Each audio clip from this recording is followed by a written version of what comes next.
여러분, 김현미 국토교통부 장관이 이제 집값이 잡힐 거다, 떨어질 거다, 30대가 연끌하는 걸 보면 참 안타깝다. 왜 다주택자나 혹은 법인이 내놓는 걸 30대가 받아주나 하면서 이야기를 했죠. 여기에 노영민 대통령 비서실장은 또 한 번 더 이야기를 했습니다. 예, 지금 집값 곧 잡힐 텐데 참 안타깝다 하는 이야기를 동시에 했어요. 그런데 시장의 지표들은요, 계속 정반대로 가는 지표들이 계속 나오고 있습니다. 참 신기하죠. 한국은행이 발표한 지표를 보면요, 여러분, 완전히 김현미 국토부 장관이나 노영민 대통령 비서실장이 이야기했던 거하고는 거꾸로 가고 있습니다. 거꾸로. 보세요. 40세 미만 주택 가격 전망 소비자 동향 지수 CSI가 또 분석이 돼서 나왔습니다.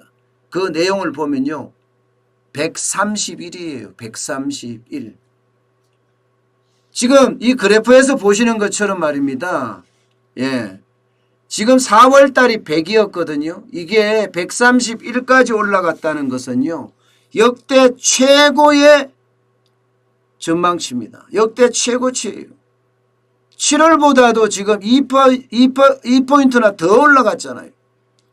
한국은행이 이 통계를 2013년에 처음 통계를 냈습니다. 그때 통계 이후로 가장 높은 값입니다. 높은 값입니다. 40대 미만이라는 게 30대 패닉 바잉하고 완전히 연관되어 있는 거 아니에요. 공황구매. 나는 지금 집 못 사면 못 사겠다 이렇게 생각하는 거니까 말입니다. 예. 그런데 말입니다, 여러분. 40세 미만만 이렇게 올라간 것은 아닙니다. 예. 40세 미만 외에도요, 70세 이상에도 마찬가지였어요. 70세 이상.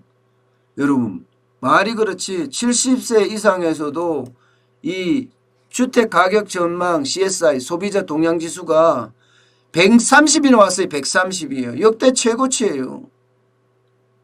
역대 최고치는 아니네요. 70세 이상에 대해서는요, 2018년 9월에 136이 나왔으니까 역대 네 번째라고 합니다. 역대 네 번째. 그러니까 계속 지금 올라가고 있는 거고요.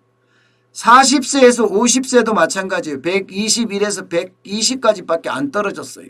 50에서 60도 125에서 122, 60에서 70도 124 유지했습니다. 이게 여러분 주택가격 전망 CSI라는 게 100이 기준입니다. 100이. 100이 기준인데 100보다가 아래로 가면 주택가격이 떨어진다는 거고요. 100보다 위로 가면 가격이 올라간다는 거예요. 그러면 131이라는 숫자는 엄청나게 지금 올라간다는 숫자 아니겠습니까? 엄청나게. 그만큼 시장 자체가요, 김현미 국토교통부 장관이 이야기했던 것과 완전히 정반대로 지금 가고 있어요. 정반대로. 이게 지금 8월이거든요. 8월이요. 실제로 말입니다, 여러분. 실제로 현장에서 거래되는 것도 이 한국은행의 주택가격 전망 소비자 동향 지수를 뒷받침하고 있습니다. 보십시오. 지금 서울의 아파트 평균 거래 가격입니다. 이게 KB국민은행이 월간으로 KB 주택가격 동향을 발표를 하거든요. 이 지표를 보면요, 매매 가격이 1월부터 8월까지 보면요, 9억까지 올라갔습니다. 평균 매매까지 9억 8,500, 10억입니다. 10억. 7월에서 지금 8월까지 올라가는 것도 기울기가 굉장히 급합니다. 9억 5천만 원에서 9억 8,500만 원으로 엄청나게 띄운 거예요. 8월에도 지금 계속 올라가고 있다는 거 아니에요. 마찬가지로 전세도 지금 마찬가지잖아요. 1월에서는요 4억 7,800이었던 것이 8월에는 5억 1천만 원까지 올라갔습니다. 5억 1천만 원까지. 여러분, 지금 정부가 이야기하는 것 진짜 부동산은 완전히 신뢰를 잃었다. 지금 이렇게 이야기할 수가 있을 것 같습니다. 정부가 이야기한 게 지금 다 틀리거든요. 왜 이런 현상이 나타날까요? 사실 여러분 부동산의 규제 엄청난 규제입니다. 만약에 이게요 정부의 정책을 신뢰하는 정책이었다면 아마 지금 부동산이 폭락하는 게 정상이에요. 집을 살 때도 집을 보유할 때도 집을 팔 때도 세금이 융단폭격인데요. 취득세만 하더라도 보세요. 예, 무주택자가 한 채 살 때는 1 내지 4%지만 2주택자가 한 채 더 사면 8%예요. 3주택자 이상은 무조건 취득세가 12%예요. 12%. 10억짜리 아파트 산다면 아파트 사는다는 이유로 1억 2천만 원의 세금을 내야 된다니까요. 보유세도 엄청나게 올랐잖아요. 재산세도 30%, 종합부동산세는 주택 수에 따라 다르지만 많이 오른 사람들은 4배, 5배까지 올랐단 말입니다. 임대사업 하는 사람들 입장에서는요. 임대료를 받는 것보다가 세금이 더 크다. 배보다 배꼽이 더 크다는 이야기가 나올 정도로 심각합니다. 그러니까 임대사업자들이 아파트를 던진다니까 지금요. 지방부터 던지고 있어요. 실제로요. 예. 팔 때도 마찬가지입니다. 여러분. 팔 때도 장난 아니에요. 팔 때도 양도소득세가 기본세율이 6에서 42%입니다. 그런데 2주택자는 가산세가 붙습니다. 20% 붙어요. 3주택자는 가산세가 30% 붙어요. 그러면 최고로 많이 양도소득세를 내려고 그러면 72%를 냅니다.